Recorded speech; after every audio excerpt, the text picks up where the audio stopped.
Oh, okay. It might not be in there. Well, here's what we'll do. Let's import some.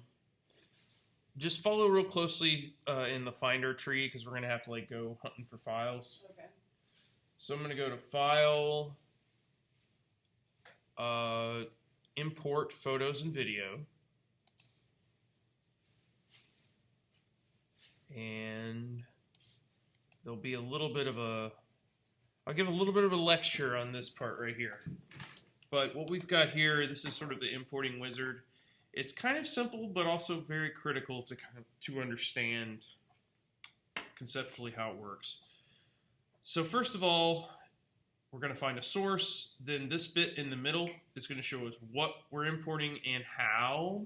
More on that in a minute. And then the destination over here. So it's fairly straightforward, left to right. The source, you may not have these same tabs. Do you happen to have the DS class tab? No. Aw, shucks. Well, that's okay. Let's just click up here, select a source. And then other source. And that's just going to let us browse anywhere on the computer, just browsing like most programs do. Mm-hmm. So we want to go to a very specific spot, and unfortunately, I had no way to make it easier to get to than it is. So if we go down here to DSADC, which you hopefully have, please. Oh yeah, okay, so that's our server. And then inside our server, we're looking for the users folder, and then we're looking for the DS class folder. Should be alphabetical somehow. Oh, yeah. All right, and then there's a folder with AAA. That's the one. And let's do Fish Tank 18. And don't double click this one, just click it once and let go. Okay. Just sort of like that to highlight it and then click choose. And hopefully you'll see a bunch of pictures pop up here. Yep. Yay. So this is pretty simple, but very different than Photoshop. Photoshop doesn't care about files. It doesn't handle files. It opens files, but that's about it. Opens, saves, closes. There are some automations where you can have it like open it up, do something, save it, open it up, do something, save it, once you've recorded what you want it to do for it. Lightroom's different. It's got some editing, which we'll talk about, but it's also very big on organization. Cataloging your photos, naming them, tagging them, arranging them, sorting them, all that kind of stuff. So we have the all button checked, but you could, of course, go in here and do one by one. You can look at them one by one if you want. You know, oh, that's a good one. You can use the left and right key to kind of survey them. A lot of these photos suck, so, but that's kind of what I put them in here. So you could review them first, then import them, or you could import them and then start deleting the ones you don't want. It's up to you. They both work the same way. Big important thing, and it does mention this in the handout. When you're using Lightroom Catalog, you'll probably be using it on your home computer. You don't have to, but even if you're on your home computer, depending on how many photos you take, they really will start to take up a lot of space over time. Mm-hmm. So your library of photos and your catalog need to have a very specific home to live at, which probably aren't going to want to move them around from much. It's almost like the hassle of moving as a human. Mm-hmm. And then, have you ever moved like a big move as an adult? Like, then all your crap's boxed up, you don't know where stuff is. Like, that gives me anxiety. So it'll give the computer anxiety. You need something, you don't know what box it's in. Even the stuff I don't need, I just like to know where it is. Sounds neurotic, but it's true. To an extent. Let's see. You want to always copy unless you have a good reason not to. I highly recommend copy. It's the safest. Yeah. Copy as a DNG is the most unnecessary for most people. It's going to turn them into a huge file type called a digital negative graphic. I'm not very familiar with the advantages to that, but I do know that they are big. They're triple the size of an average RAW file. Do you shoot in RAW? No. You should start. It's worth it. Move. You don't want to do move. You probably don't want to do move. I wouldn't recommend it because it's going to take the files off of wherever you're sourcing them from and then move them over to your library, and they're going to leave the source area. That might be a problem if it's, say, someone else's flash drive, or you are going to add more photos to it in a few minutes, or I could think of other reasons. I prefer copy it over, then reformat the card and the camera later once I know I've got them on my computer. And add is similar to that, except it's going to add them to the new destination without really changing anything over here. It doesn't move anything.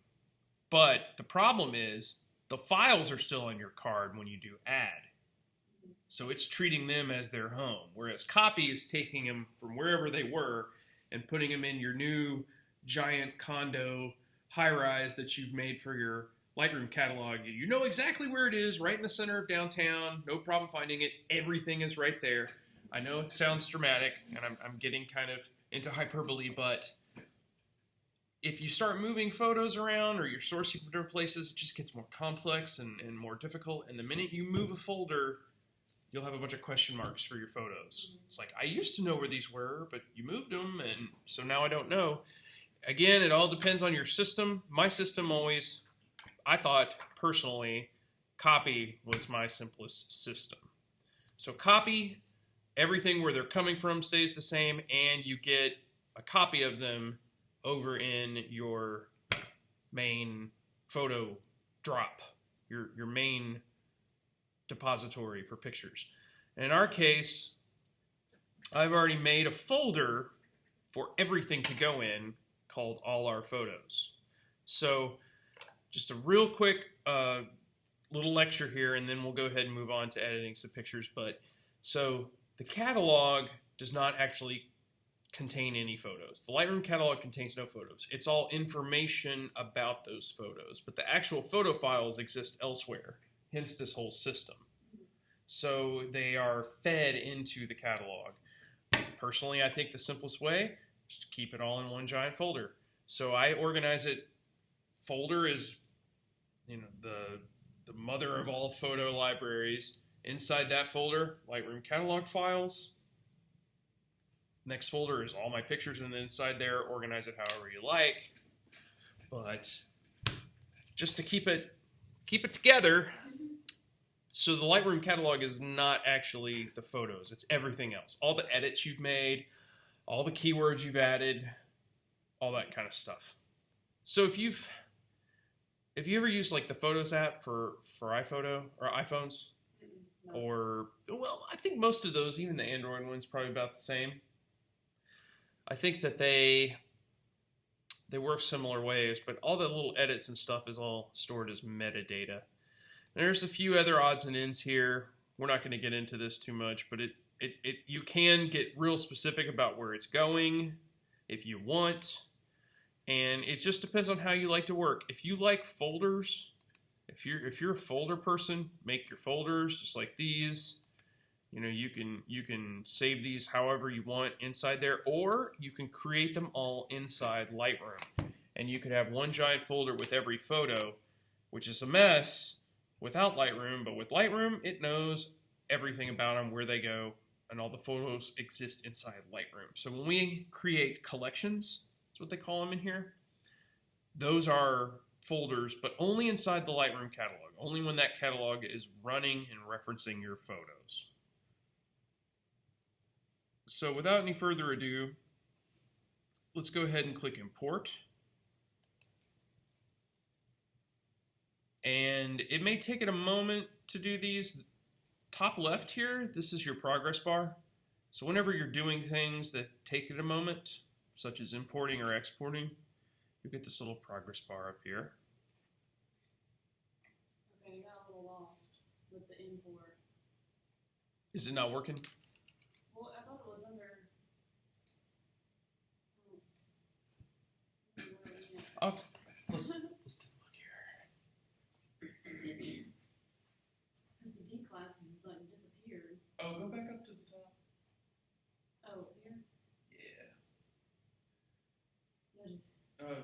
actually click up Macintosh hard drive. And then This one? that one, yeah, you'll use that one. And then Do this one. That one? yeah, that's fine. Go ahead and click that, but uncheck that. This one? This. Okay. Check them again. Yeah, I don't know why they look like this. And it says 0 over here. Yeah, why is it? We'll figure it out. Already. They're already in there. Maybe. Oh. Hit cancel. Let's just start over. Okay. So, you're in library mode. Scroll all the way to the top. Go to all photos. You do already have them. It was just showing you that one. Scroll down some. Okay, you've got a filter on. Turn that. Click that. Already? That white star. Oh, the white one. Yes. And then you're going to have more pictures than me, but Oh. you've already got them in there. Oh, okay. But that's the import process. It just, they were grayed out because it knew they were already in there. Okay. What you were seeing over there, the reason you only saw the woman is you were just looking at her collection, or you had isolated her from your main catalog, which is what we'll see right here. So inside it, you have library and develop. These are the two we're going to be talking about today. Library and develop. Let's go ahead and go over and look at develop. It's a little more fun. Can tend to get a little bogged down in the catalog side of things. Any other questions before we go on? That was the proper procedure. It just knew that we already had them. Yeah. Okay, so everything's kind of scrunched together on my screen, so hopefully you can see it all okay. Trying to make it a little more compact here. It's not trying to let me. Anyhow, let's find some pictures that are kind of halfway okay. It does a little bit of an auto treatment every time, and there is somewhere in the fine print of the preferences for how the software works that you can turn that on and off. So you have a slider at the bottom. This is called your strip. I really like the strip, personally. I keep it on there. The other alternatives in develop mode, you've got, you're basically forced to use this full screen mode, so you'll rely on the strip a lot. There is a, I don't know if there is a grid mode. Yeah, there's a grid overlay, not a grid mode. So,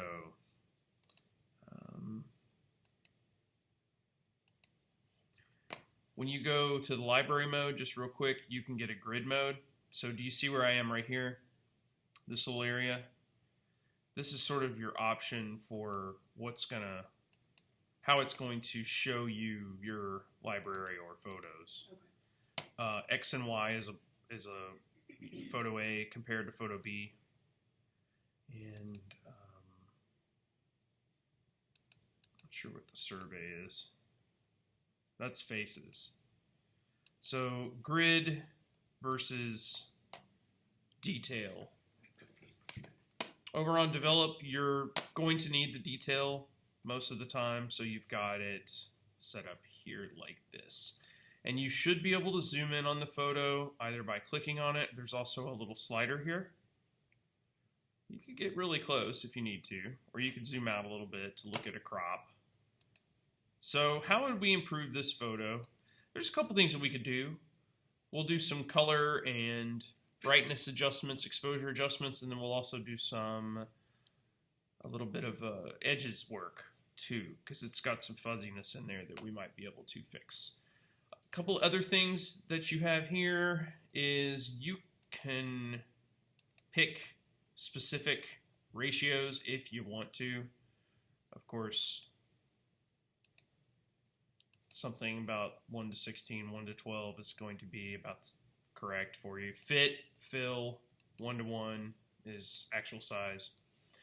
There's this Navigator window, which kind of gets redundant in this mode, but you can use it to pinpoint specific little places like this. If you want to do like a quick zoom, if you just hold it down, you should get a little zoom box. That's kind of cool. Zoom box. It's like a boom box. Presets, we don't have any really that we made, but there are some. So you can just kind of hover your mouse over these in the list and it'll show you what they do. So do you do Instagram? Yeah. This is it right here. And you can make more of your own. Yeah. But these are the presets, but we'll go full manual here in a minute. But they're there and you can create your own, which is the fun part. So if you find something that you like, you can save it and then apply it to as many photos as you want. So that's handy. Yeah. And I'm talking thousands of photos in a matter of minutes. Or cropping or whatever. And once you save it, it's as quick as looking through your photos and then picking which filter you like. Scrolling down a little bit more, you see collections here. And this is back into the sorting bit. But collections are just folders that exist inside of Lightroom. In the last class, we added some to favorites, some to rejects, then we picked a few others. There's all different types of ways to sort them, and I'll talk about that in a bit. But those windows over here, I think, are your default ones. Do you see any more than those? I don't think.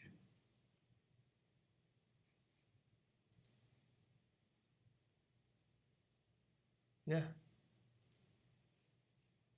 Lights out. Let's see here.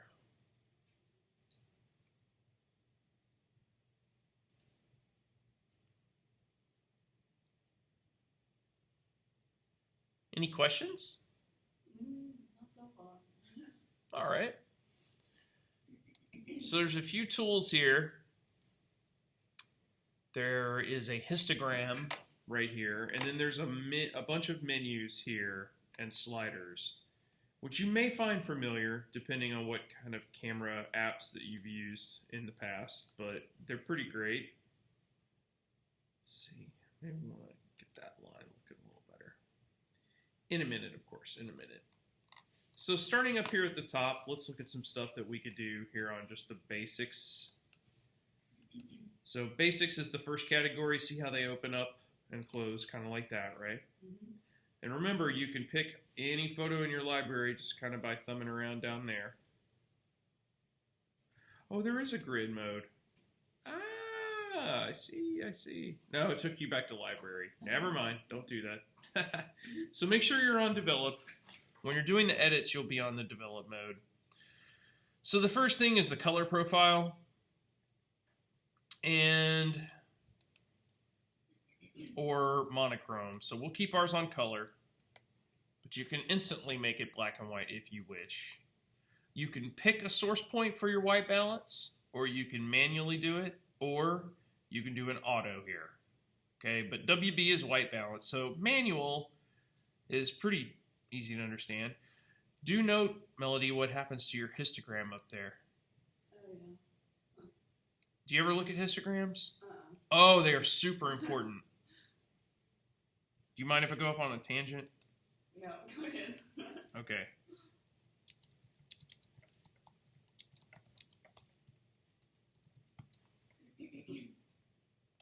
This is worth checking out if you've never used it. I like this video. They're kind of funny. They have a lot of good stuff on this page. I made it. What? Hey guys. So your your camera will have a histogram option. It's probably not on by default, but you can have it show you a histogram of a photo inside there. So, you know, the playback where you can see your pictures on the LCD? Yeah. It'd be on there somewhere, and it would show you like a smaller thumbnail and then a histogram next to it. Oh. Do you have a Canon or Nikon? Canon. So it would look something like this. So you'd have your little preview, and then you'd have a generic histogram, which is colorless, and then you'd have the color separation histogram. But it's just a graph. It's just a graph of how the pixels are arranged in any particular photo or image. So it's showing you your ratio of brights to darks to midtones and all of that stuff. John Salmon, I'm a director of photography, and I have a tip for you that will save your life when it comes to exposure. So it's often hard to gauge what you're getting in a bright exterior location just by going off the LCD screen. Many people use things like screen hoods or electronic viewfinders or even throwing just a big piece of Duvetine over your head, but these solutions aren't always reliable or safe. Also, sometimes when you're shooting in a low light scenario, you might have your LCD brightness turned up so you can see the image better, but what the camera is actually capturing is much darker than what I you had see. never thought of that. So you can see how unreliable LCDs can be. They get the job done with composition, but they're not so great for exposure. So how do you know if you're actually exposing correctly? The answer is this. This is a histogram, an objective measurement of a camera's exposure. You can usually find it by digging through your camera's display settings. So let's break down how this thing works. The left third of the histogram represents the shadows in your image. The middle represents the midtones, and the right third represents the highlights. A high contrast image, for example, like this one from The Third Man, bloop, is going to have a high concentration in the shadows and a high concentration in the highlights, but not a lot in the midtones. But this image, from McCabe and Miss Miller, is much lower contrast, so the mountain is in the middle of the histogram, where the midtones are. So let's see this thing in action. Watch what happens when we close the lens down. Notice that the histogram is now concentrated towards the left side. And then let's open it back up. Now that we're showing mostly highlights, it's concentrated more on the right side. And let's close it down to the middle. Now you have an evenly exposed image. So here's the thing about histograms. Good exposure usually looks like a mountain or a series of mountains in the middle, but bad exposure looks like a cliff. So let's look at the overexposed image one more time. So now the histogram is concentrated on the right side, and what we call this is peaking. It means that we are outside the range of what the camera can actually capture. You're losing vital details like my face and my skin and all this color. All that stuff's going away because we're going outside of what the camera can capture. So let's say you want your final image to be high contrast and underexposed. Hit the lights. Your best bet is to expose properly in camera and then bring the image down later, rather than actually shooting it dark. Take a look at these two examples. The image on the left was exposed properly and then brought down in post, so it looks dark. The image on the right was exposed dark in camera. Notice the noise and the loss of information. The idea is that when you're shooting on digital cameras, you want to capture in a way that is ideal for the tool that you're using. And then you can always bring it to where it needs to be in post. I think the best analog would be a sound signal, so let's pass this over to Kevin. Thanks, John. I'm going to show you the same thing, but with sound. Allow me to demonstrate. This is what a healthy waveform looks like. I have my record level set appropriately for my speaking volume. But if I were to scream at this level, you can see that we're losing information on that screen. It's a solid block. That means you're in city. If you look at the waveform for the screen, you can see that it's actually cut off, and that means we're losing information. That's not good. If you want to record a stream like that, you want to bring down your record level to get a healthy, full waveform with all the information. Then in post, you can bring the level back up so you get that loud impact with all the detail that that beautiful scream deserves. Back to you, John. I hope this video was helpful to any of you who are trying to be more precise with how you expose your image. If you have any questions, please leave them in the comments below. I think one of the takeaways there is that if you're outside and it's bright, try not to be too bright, but be a little on the dimmer side. But if it's already dark, definitely don't be on the darker side because it's easier to be a little too bright and then adjust it back down. Because if you're ever way too far on the dark or too far on the light, you're going to be missing information. And once it's whited out, there's nothing to add. I don't know if you've ever taken like an image and like really blown it out. Well, we can do that here. One thing, this kind of echoes on what we were talking about. Do you see these little triangles in the corners, little pyramids? Make sure those are highlighted with a white border. And that way, when we crank up the exposure here, if you go far enough, you see this red. So just go ahead and crank it to a ridiculous amount. Whatever photo you have, you should be able to get these red areas. Yep. Or if you go all the way to the left, you get blue. That means it's off the scales, literally, dark or bright, which you don't want. Most of these pictures won't have it. A lot of pictures outside, you'll get those reds on specific areas. Actually, if you don't mind, let me take a look here and see if I can actually find one. Possibly. In a different collection. Helicopters. Okay, so in this collection, I might get some. I probably get some here on the rotors, on the white areas. See, but that's not the end of the world. You know, that little bit there, not a problem. But when it's a significant part of your image, that's a problem. But if it's just on like the little highlight areas, see those? See how I'm getting some there? Well, yeah, that image is too bright, but it's not completely destroying the image. It's more like everything else is destroying the image. Everything else is too bright as well. That's the problem. Yeah. So how do I get back to where we were editing? Let's see here. I need to go back to that photo. Where was I? Where was I? So say we're back to one of these. I don't remember which one it was, honestly. It doesn't really matter. That one's pretty bad. That one can be fixed. Let me find one that's kind of fixable. Again. Okay. It's still kind of blurry.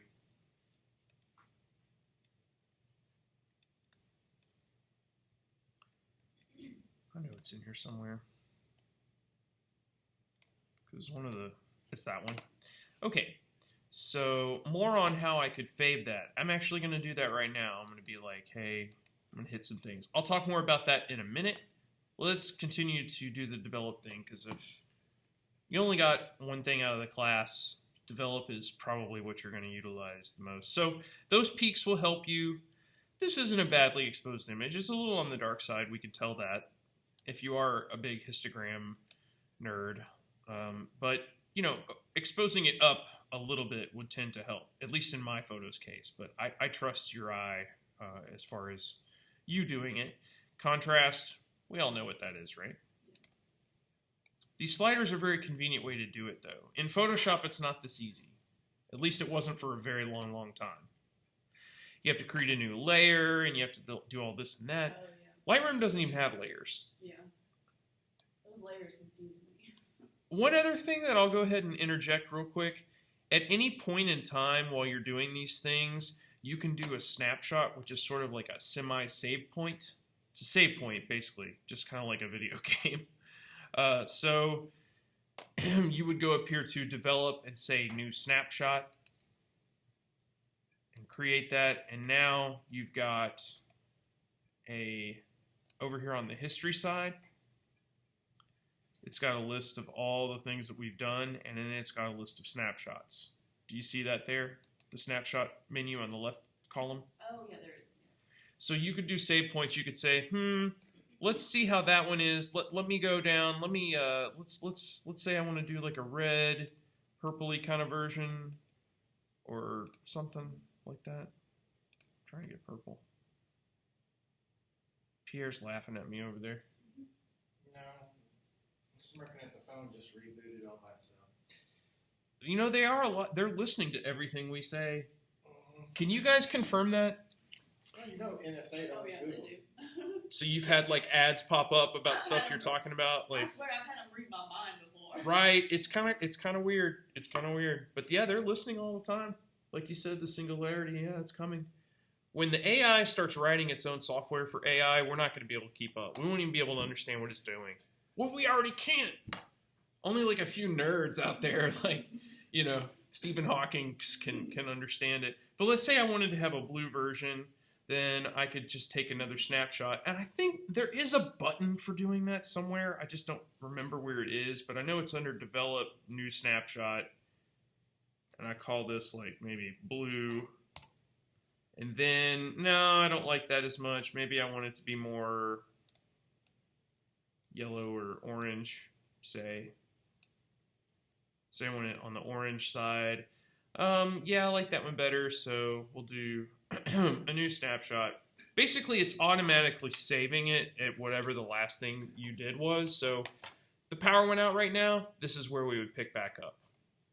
But if I went back to this one and started editing it and stuff, the history is going to start over again. If that makes sense? Yeah. Oh, rage. Don't know how to spell. So the history states they just list and they just go in real time. So if you go back, say if you've done steps 6 through 10 and you're at 10 and you want to go back to step 5, so you go back to step 5 and then you do a new 6, 7, and 8, you can't ever get the old 7, 8, 9, 10 back. Does that make sense? Yeah. It's like rewritten. Yeah. But that's the snapshots come into play there.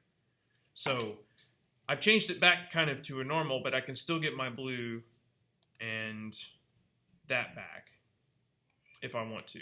And then if I go to my history, I should be able to get, yeah, I think that's where I was.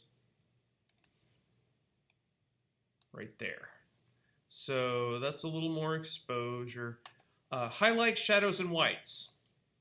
And then, or highlights, shadows, whites, and blacks. Those are going to pinpoint your specific zones. If you go up here and you hover on your histogram, you'll see the 5 zones kind of bracketed as you move around. So most everything is a midtone. And if you took a color picker and you clicked anywhere, you've used a color picker before, right? The little eyedropper guy where you can like click any pixel in there and it'll give you that color. Just about everything is going to be midtone. We see in a world of midtones. And like if you're in, my background's in art and painting, and if you look in that, you know, you pick a random spot and make a random color, it's usually like a gray type color. Exceptions would be like Vincent van Gogh. He was, and some others, they're in really bright ends of the spectrum, but most of the time you're not in that range. Highlights and shadows are just to the left and right of the midtones. So when you're just doing exposure and contrast, that's mostly midtones. It's going to hit them all, but not equally, if that makes sense. It's all kind of an algorithm, logarithm, algorithm. So highlights, you can specifically hit the highlights a little bit more. Same with shadows. Brighten up the shadows. Can you see, I don't know how bad my my display is for you. It actually doesn't look that bad even with all the sun on it. So check that out. Check out how much brightening the shadows did. But notice how the scales to the left and right barely change. But that, you know, before, when it was dark here, you can't see any detail in the shadows, but if I brighten it, you can actually start to see some of the scales. Sort of like a black dog. I have a black dog, but in like the bright sunlight, it's like that dark brown, you know. Oh, yeah. So you can get those. I like to brighten shadows personally a lot of times. And it doesn't brighten everything else. So to say, if I was trying to get those in the shadows by doing this, oh, I just ruined my picture. So it's actually really awesome. And it's not rocket science. You just, there's no right or wrong way. Just do it to your taste. And then whites and blacks, same thing. They're just your extreme highlights and extreme shadows.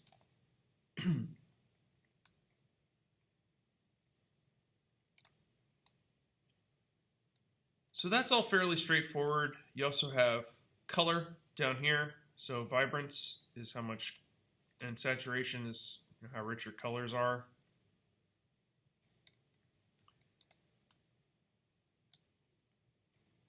You may or may not want to emphasize or de-emphasize.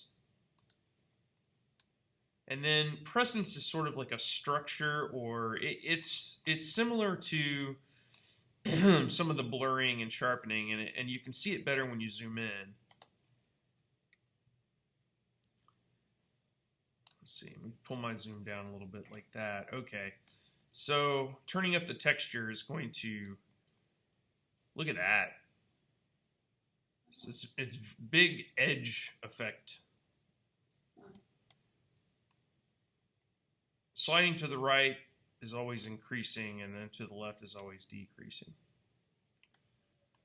So this is sort of a structural thing. in our case, at least, I'm not sure what photo you're using, but in my case, I needed more structure. So let's do a comparison. Here comes a new a new little trick. Click the YY and you get a before and after. Nice, right? Yeah. So I could zoom out here and see everything I've changed. And clearly I've made a pretty crappy photo into a decent photo. It's definitely an edited looking photo, but it's not bad.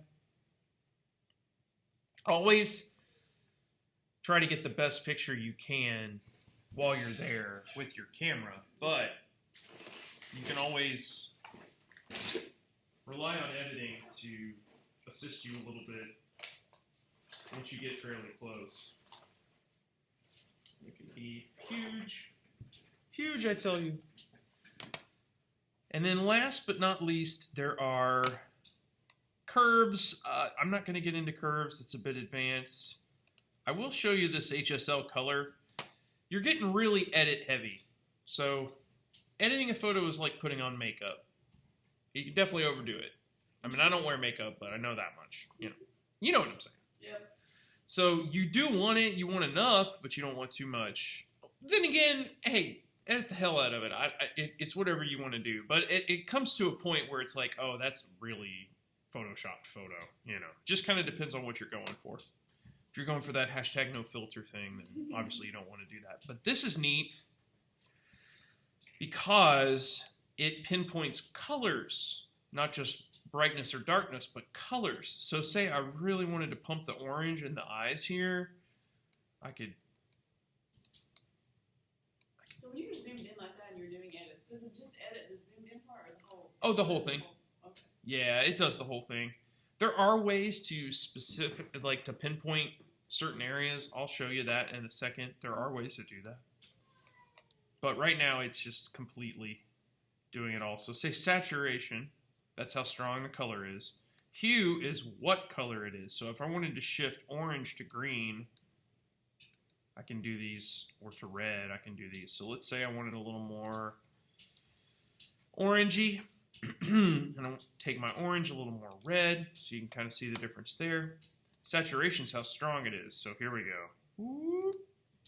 It's like the one ring to rule them all. And luminance is how bright that color is. Look at that. So you can really go in and mess with stuff. But look, it did get these other areas here. Anywhere there was yellow, it got it. Since you mention it, I'll go ahead and show you a way to do just the eye. So I'm going to hit Command Z a couple of times to undo these steps that I had done. And it's actually telling me what I'm undoing, which is kind of cool. So Command Z is always step back. And now I'm going to zoom in, and I'm going to apply what is called a... So it's a, what is it called? Something brush? Detail brush or something? Adjustment brush. So do you see this tool right here? Yeah. There are not very many tools in here, whereas in Photoshop you've got like thousands of tools. Right? In here, not so much. They keep it simple. So we've got crop, we'll talk about. We've got spot removal, red eye, a couple of filters. These are basically like for borders. They're vignettes, more or less. And they have these in Instagram too, where you can have like a blur towards the outside, or like fade, or like you can have it as a tunnel and it kind of fades out, that kind of thing. But adjustment brush, this is for selecting certain spots. So the first thing you do is you click once and you put a pin down. So you've created a new zone, and then you paint it with a brush. And the settings for the brush are right here. Do you see these here? Mm-hmm. So the size of your brush, you'll see the cursor shrink and expand. Feather is how soft the edge is. I don't want too soft of an edge. I'm going to pull that back. Flow and density is how strong it's going to work. I'm going to keep those pretty high. And then I'm just going to paint on there, and it's going to give me a color overlay, which is just showing me where I've painted it. So that orange is not actually what's going to happen to my photo. It's a mask.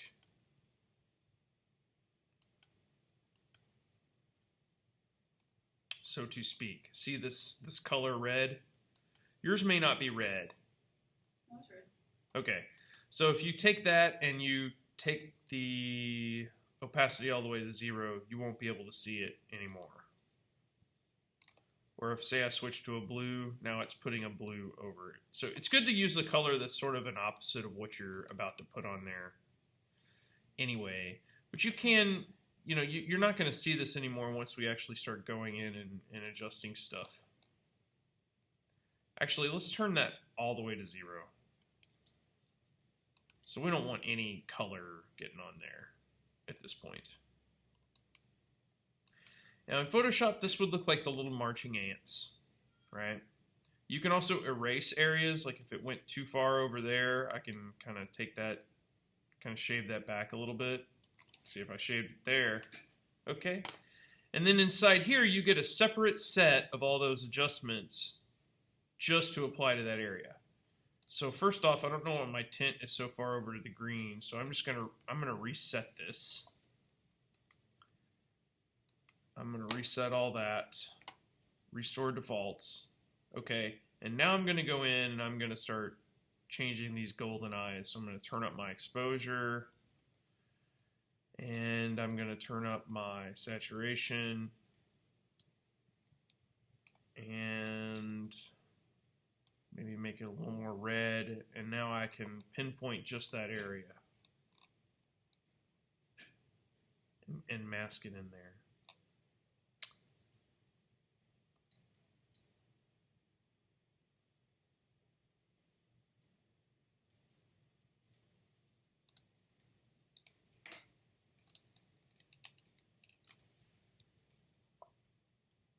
Any questions on that? Was that working okay for you? Kind of. No. I'm gonna do something wrong. I'm going to go back to, I'm going to click done. Oh, that's where it is. Show selected mask overlay. So if I click that and then I show the overlay, there we go. Do you have this little checkbox? Yeah, there it is. That's how you can see where you've placed it. So that red color has nothing to do with any of the edits. It's just a marker. It's instead of having the marching ants, which is like the little stripy guys, the little selection box guys.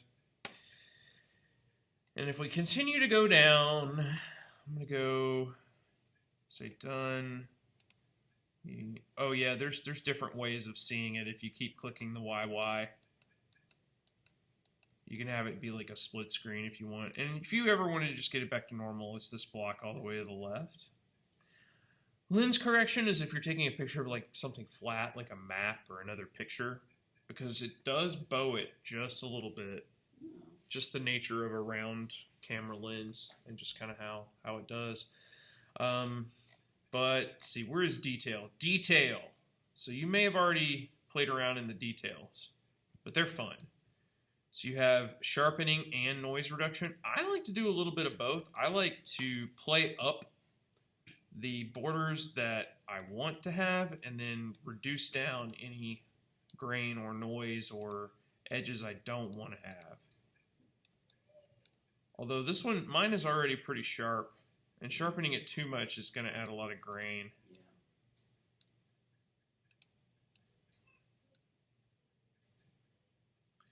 You don't ever want to get too many artifacts in there. That's why it's showing me here. That's why it's showing me here this little really tight in picture there. And then noise reduction is blur.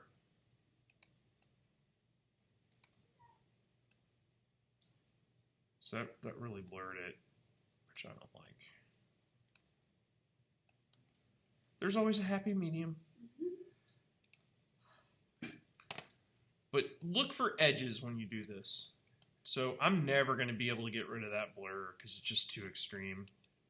Just kind of use your intuition. You'll be able to tell if something is salvageable or not. A slight haze around something is fixable, but I mean, you know, sometimes if it's too blurry, there's no editing that can fix that because that's just how the picture looks. There's like, it's just blurred information and there's never going to be a way to fix it. So, like that one, can't fix that. Just can't fix that. Nothing I can do. Now, there's a couple parts of it that are kind of in focus, but they're not the important part. It was focusing somewhere in here. Any questions? There's more stuff in here that you can play around with, but those are the basics. I would start with those. And let's look at a couple more edits that we can do here, and then we'll talk about cataloging, and then we'll talk about exporting, and then we'll be done. So the spot removal, let me try to find something. Do you still have that orange fish with the... Yeah. Let me try to find a picture. I'll show you the spot removal. Have you ever used Photoshop? Have you ever used the healing brush or the spot healing brush or the clone stamp or any of those? No. They're designed to take out blemishes, freckles, zits, spots, scratches, all those types of things. I'm trying to find a picture of like a freckly fish. This one probably. Not the best, it's kind of blurry, but it'll work. So say some of these little black dots were blemishes. This tool right here, it also works with a brush, so you'll see the target like that. But basically you get the small circle around what you want to change, and then do you see the ring around that circle? That's what's going to copy into it. So you have this area that you drag around where you want to pull from. Say I want to get rid of that one, and then I want to source it from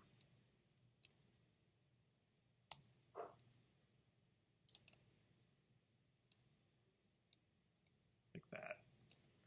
You basically drag one area over the other. So if I want to get rid of the eye, I click and let go on the eye, and then I'm like, okay, I want that over the eye. And now it's an eyeless fish. Oh my gosh.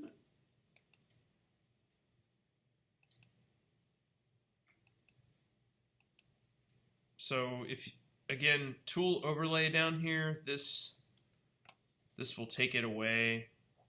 Always you will see what's going on with the arrows. I like the arrows, they're helpful. You can also get rid of them by clicking reset up here to the top right. But you have this little menu here to assist you with. You have clone and heal. Heal is better. Clone is absolute. Clone is going to copy over exactly what is already there.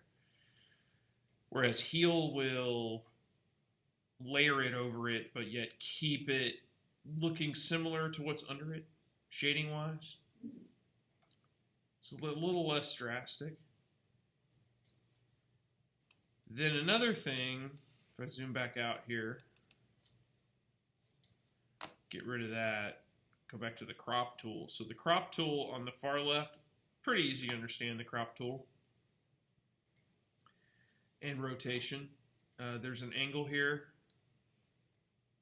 Rotate's actually something that's more commonly done in the library menu. But you can tilt it a little bit here. And then cropping, of course, you know, you drag the corners around to what you want. That's pretty easy. Pretty self-explanatory. There is one other thing, though, that I think is pretty cool, and that is, you see where it says aspect here? Mm-hmm. And then custom? If you click that, you can pick from one of these or put in your own. Say you needed a photo to be 5:7, go ahead and click that, and you're automatically in that size range. So see how I increase or decrease, it keeps that proportional. So I'm always going to end up with a 5 by 7 inch photo.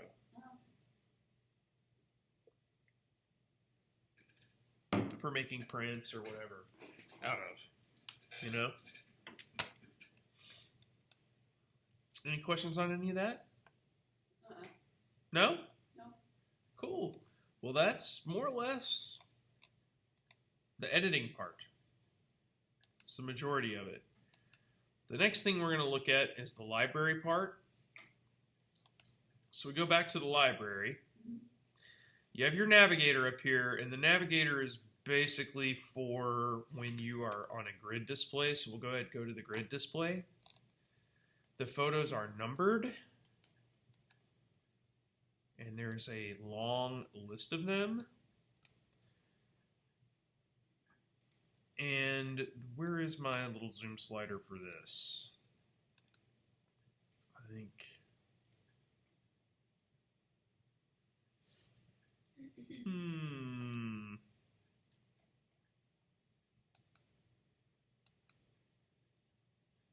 Where is that? Hide toolbar, show filter bar, toggle loop it, zoom. Grid, loop, compare. That's what they call it, loop. I was calling it detail.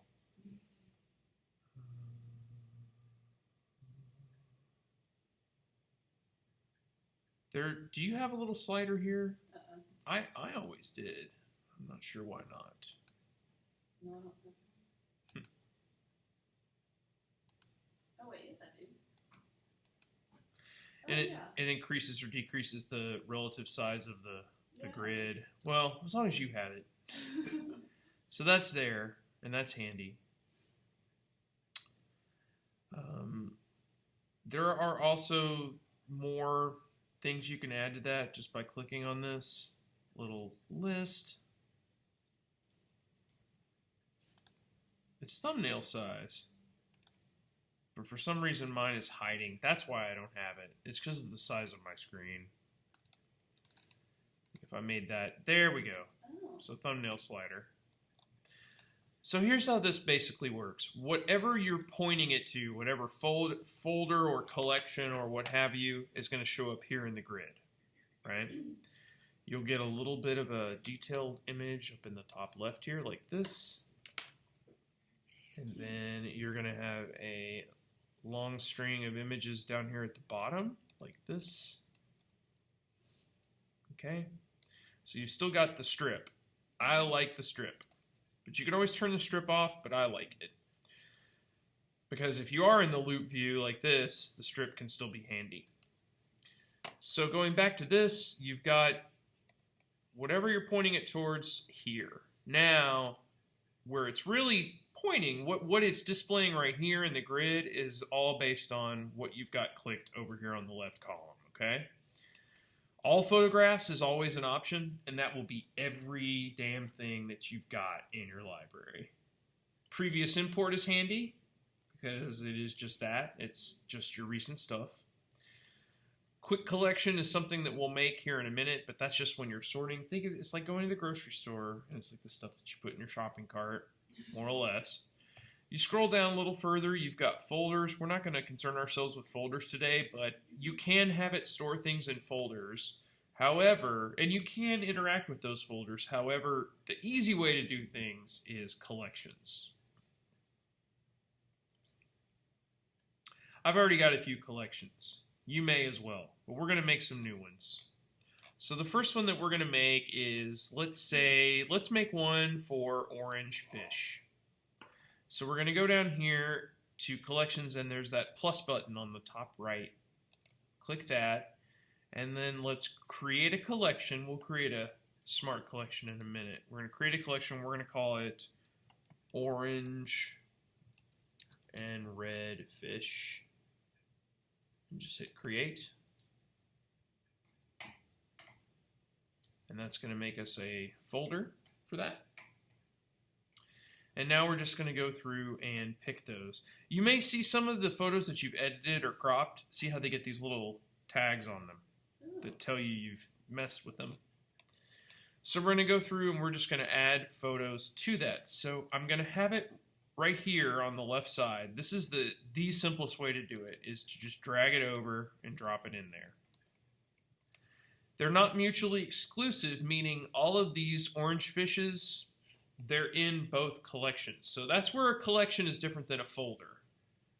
You can have multiple files, or you can have the same file in another folder, but it's technically a copy. It's not the same picture. It's just an exact duplicate.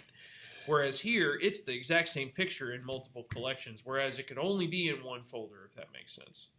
So with collections, you could have it in the fish collection, and in the orange fish collection, and in the aquarium section, and in the all photos section, and in the previous import section, just depending on which photo and what time frame that you're using it in. So just picking them like this, dragging them over is a really easy way to do it. Another way to do it is, if you hold down the command button, you can highlight different photos. So let's say I want to go ahead and highlight all of these ones of the orange fish. So I'm not going to do every single one, but I'll go ahead and grab a few. And then if I right click on one of them, right click on the actual thumbnail and not the gray border, you'll get this little menu, and then you can add them to a quick collection, but you can also hit, let's see, what's the easiest way to do this? You could drag them like before, or you could say,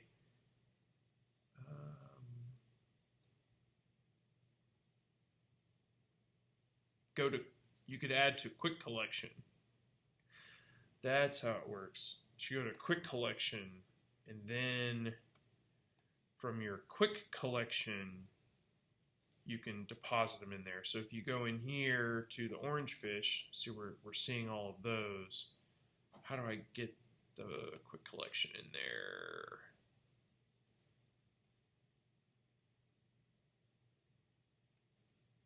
My quick collection should be under the smart collections, right?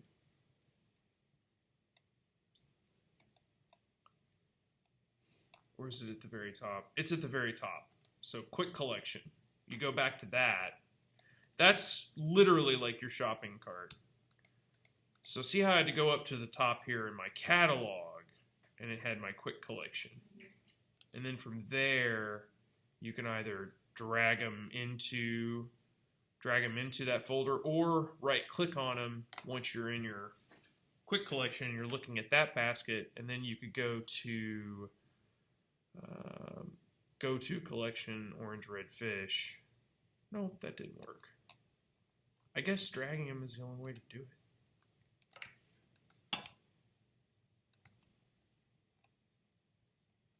And then you clear your quick collection. You can organize those however you want, in any manner that you wish. Lots of options there. Some other things that we could do, if we go up to the top and let's go to all photographs. Below that, you see these folders here. That's just another way that we had it checked when we were opening them, when we were importing them. So they're actually stored in folders inside that mega folder that I mentioned by year. But remember, collections only exist inside Lightroom. Folders are in both. So say I go to my redfish folder, and do that, orange fish collection, and I'm in here now. And let me look at some that I like and some that I don't like. Do you see the little flag up here in the top corner? There's also one down here. Yep. And I'm going to use my loop this time. So this one sucks. I'm going to click the black flag. That means reject it. Reject. Reject. Reject. Reject. That's a good one. I'm going to keep it. Flag it. Reject. Reject. Reject. We'll try. Yeah. There's a chance. reject. Yeah, that's good. Let's see what we got here. That's a good one. And then we have highlighted a number of them with the flags and the rejects. So, a couple things you can do with that. You can sort them quickly based on the attribute you've put on them, or you can create a smart collection and dump them in there also quickly. So let's actually take a look at that. Let's go back to all our photos again. So up at the very top, all photos. That's showing me everything again. But I don't want to see everything. I just want to see those ones that I had recently tagged. And there's probably a few others that I had tagged a moment ago. So you see where it says library filter at the top? Anything I apply to this, it's going to apply to all my photos and only show me those. So if I go over here to filters, let's do flagged. And now it's only showing me the flagged photos. If I uncheck that white flag and I go to the black flag, it's only showing me the rejected photos. So let's take a look at the rejected photos. Now that I've got them here, highlight them all, right click on it, and now I can get rid of these, hopefully.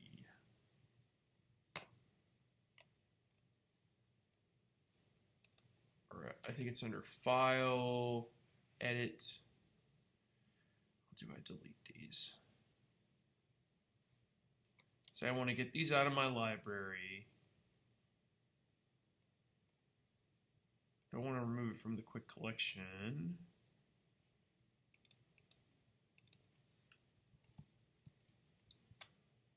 It's under Edit, Delete. But it's not giving me the option.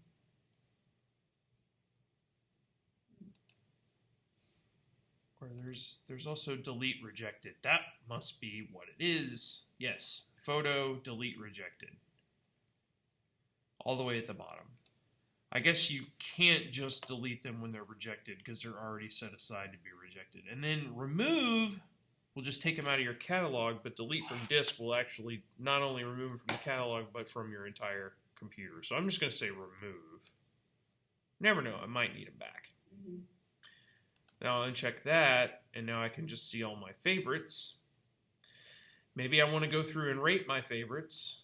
So again, I'm going to switch over to the loop mode and use my strip, but notice in my strip it's only showing me those flagged photos.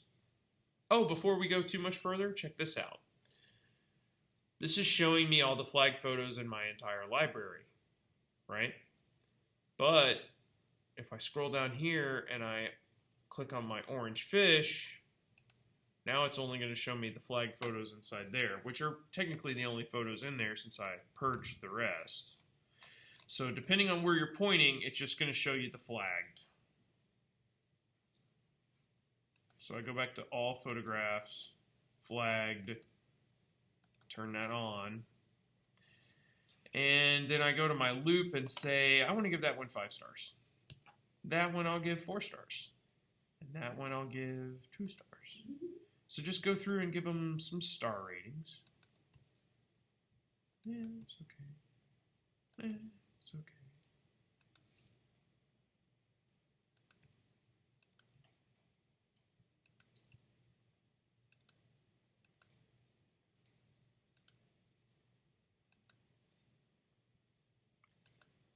Just do a quick, we're going to do a quick, a very smart collection from these. So have you had a chance to grab some there? I think I did it wrong. You did. It wouldn't let me rate them. Like I clicked 5 stars and just brought up ones that were already rated 5 stars. Try the grid mode and try doing it in there. Can you do it in there? Just by clicking on the bottom like this? Oh. Yeah, there it goes. So one thing we can do now is we can actually create and generate a collection just based on the star rating. So you can create a collection based on attributes you've put on some of your photos really quickly. It just depends on which way you like to work. If you like to make the collection first and then put stuff in it, or you like to, label things and then make a collection based on that. So if we scroll down here to collections again, hit that create a new, and then we want to create a smart collection. You'll get this screen. And then we want to have it match all the following rules. Rating, so make sure you pick rating, because there'll be, you can actually sort it by a lot of stuff, as you can see here. And then we go to greater than or equal to, and then let's say at least 3 stars. I want to see all the 3 stars and up. You can add more filters to it, right? But I'm not going to. But you could have it also be only in the orange fish folder and only keyworded with the fish tag. Up to you. You can get real specific. But for now, we'll just say create. And now we have a new smart collection with 20 photos that were at least 3 stars or better.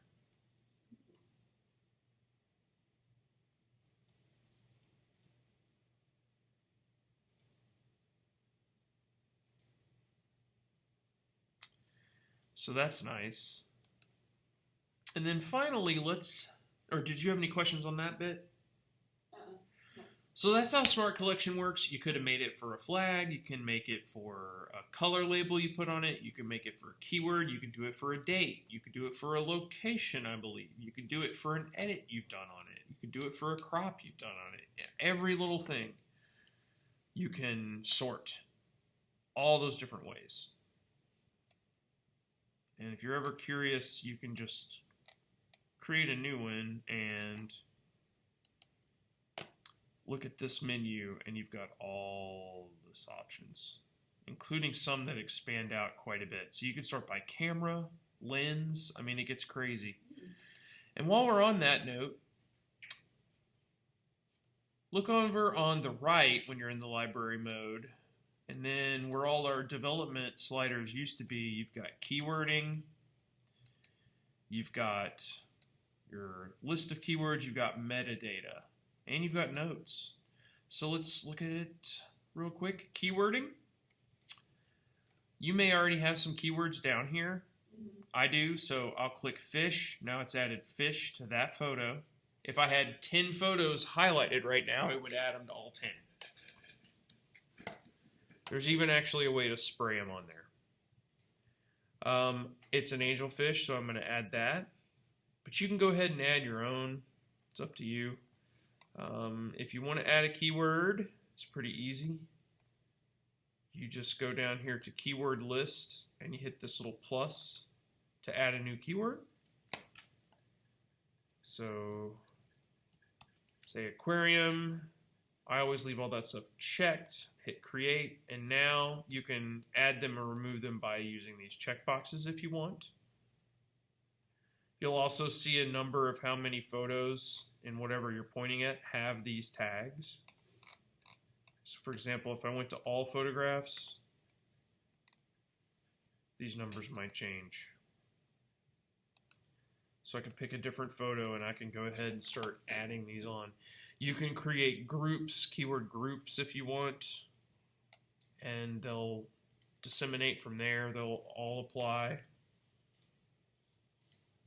If you have like the fish group and everything inside the fish tag has 5 other tags, they will tumble down. So that's how you can keyword stuff. You can actually type them in here too if you'd rather. I mean,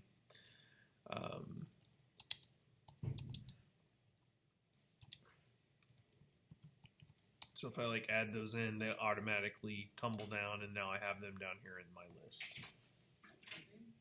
I'm sorry, you had a class. Yeah? I'm very sorry. Never mind, I'll come back later. What? What's up? It's not a big deal at all. It's just somebody had filming equipment that they thought we might be interested in buying. And if not, he was going to post it on Buying? Yeah. I don't know about buying if he wants to give it to us. I don't know about donating. His info's on there. And I told him I'd carry it along. Okay, cool. And if not, you can just recycle it, because I don't know if you can post personal stuff to like sell on our You know how things are around here. They're not gonna buy this stuff from this guy. I know. But yeah, but I'll. I was gonna pass that along. Oh, to I you, know. Jonathan. I will. Apologies for interrupting class. No, you're good. It's fine. Let's see. Nobody's gonna buy this stuff from this guy. 1,500. Yeah, right. That's funny. No, it's called Clegg's Wrist, buddy.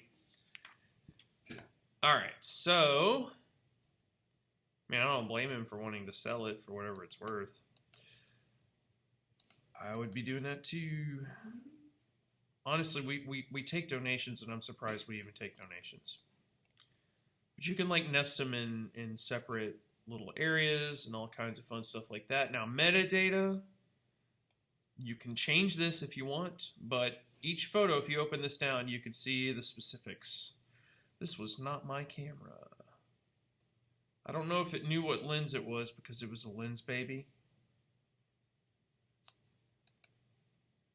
But anyhow, you've got size, lens, all the settings of the camera when the photo was taken. The airshow photos will be better because those had an actual lens on them like I use.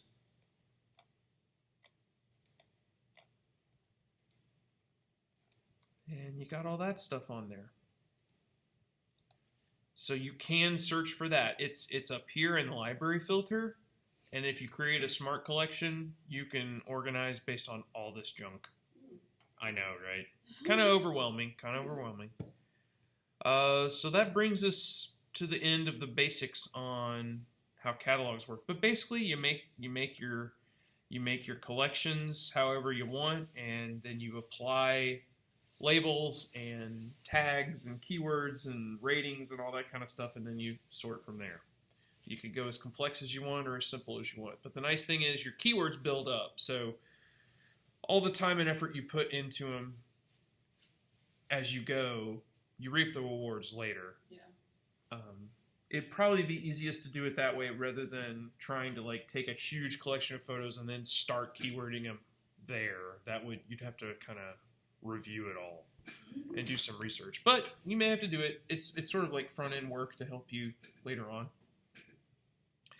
Last but not least, export. So to export stuff, let's go ahead and select a few photos that we like, and then it could be however many that you want. You could put them in a collection first. You could go in here and hand pick them. Doesn't matter.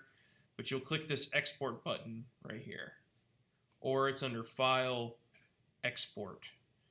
And you get a few options in here.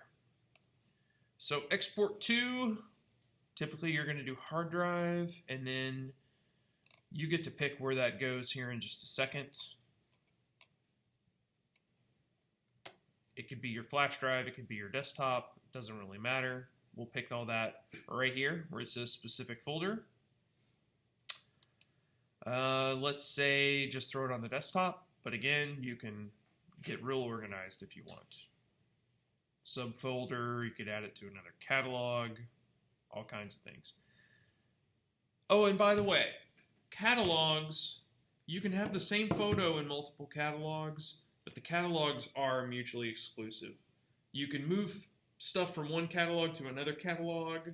You can, I think, merge catalogs, but when you're in a catalog, when you open up a Lightroom catalog, it's its own universe. Stuff doesn't interact with the other catalog until it... I mean, if you shot a bunch of photos onto your desktop, you could pull them into another catalog, but you can't look into the other catalog when you're in another catalog. It's sort of like its own little universe in there. So you could have multiple catalogs. You could have like a work catalog and a personal catalog if you wanted to. But those two photo sets would be independent of one another. I think you can share keywords and stuff between them, I think. But if you were searching for photo X in catalog A, but photo X only exists in catalog B, you won't see photo X unless you open up catalog B and then search in there. If that makes sense. Yeah.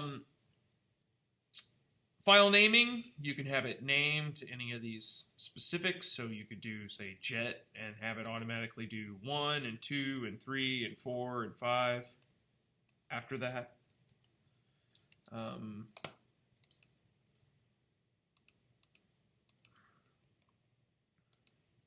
It'll do, 1, 2, 3.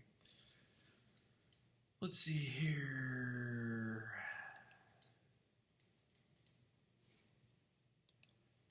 It's overly complicated for what most folks do. File settings, image format. You've got a few options here. You've got your JPEG. Get your quality slider. I always crank that all the way up to max.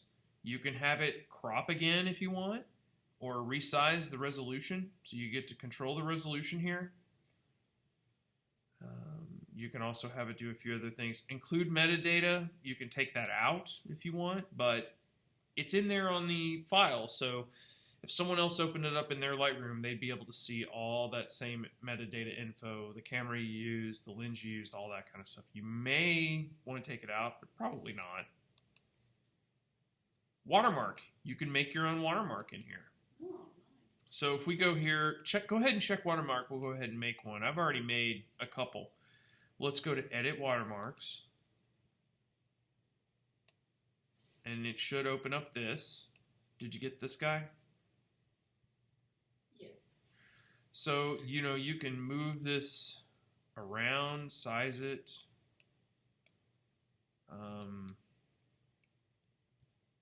Hey, how do I move it around?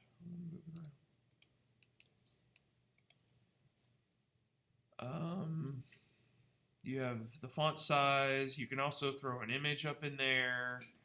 Opacity. Anchor. You could have an anchor somewhere. So I had anchor in the center. You could have it rotate. You kind of get the idea. Upside down. To get it, you have color. You could also have a photo, but it's got to be the right kind of photo. Probably wouldn't just want to have it be any old photo. It's like if I pick that elephant.